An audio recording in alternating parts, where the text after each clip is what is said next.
Hello friends, welcome to my YouTube channel. നമ്മളിന്ന് നോക്കാൻ പോകുന്നത് ചൈനയിൽ ഒളിഞ്ഞിരുന്ന ഒരു ഗർത്തത്തെ പറ്റിയാണ്. മനുഷ്യൻ്റെ കണ്ണിൽപ്പെടാതെ മറഞ്ഞിരുന്ന ഗർത്തം, ചുരുളഴിഞ്ഞത് ജൈവ വൈവിധ്യങ്ങളുടെ പുതിയ ലോകം. 100 അടിയിലേറെ ഉയരമുള്ള പുരാതന വൃക്ഷങ്ങൾ, ഏകദേശം ഒരാൾ പൊക്കമുള്ള ചെടികളാൽ സമ്പന്നമായ പ്രദേശം, ജൈവ വൈവിധ്യങ്ങളുടെ കലവറയായ ഗർത്തം. ഇത്തരത്തിലൊരു ഗർത്തം വീണ്ടും ചൈനയിൽ കണ്ടെത്തിയിരിക്കുകയാണ് പര്യവേക്ഷകർ. തെക്കൻ ചൈനയിലെ ഗ്വാങ്ഷിയിലാണ് ഗർത്തം കണ്ടെത്തിയത്.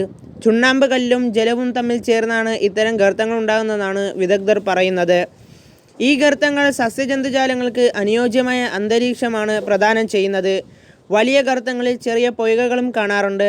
തെക്കൻ ചൈനയിൽ കണ്ടെത്തിയതും ഇതേ വിഭാഗത്തിൽപ്പെടുന്ന ഭീമൻ ഗർത്തം തന്നെയാണെന്നാണ് institute of karstology of China geological സർവേയിലെ സീനിയർ എഞ്ചിനീയറായ ഷാങ് യുവാൻഹായ് പറയുന്നു.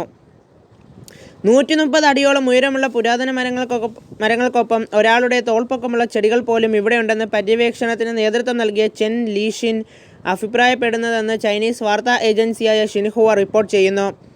3 ഗുഹകളുടെ വലിപ്പമുള്ള ഗർത്തത്തിൽ പുതിയ ഇനം സസ്യജന്തുജാലങ്ങളുണ്ടാകുമെന്നും നിഗമനമുണ്ട്. ശാസ്ത്രലോകം ഇതുവരെ കണ്ടെത്താത്ത ജീവിവർഗങ്ങളെ ഇതിൽ കണ്ടെത്തിയാൽ അതിൽ താൻ ഒരിക്കലും അത്ഭുതപ്പെടില്ലെന്നും ലീഷിൻ കൂട്ടിച്ചേർത്തു. മെയ് 6-നാണ് സംഘം പര്യവേക്ഷണം പൂർത്തിയാക്കിയത്.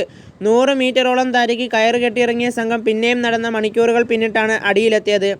630 അടിയോളം ആരം കണക്കാക്കുന്ന ഗർത്തത്തിന് 500ഓളം അടി വീതിയുമുണ്ട്.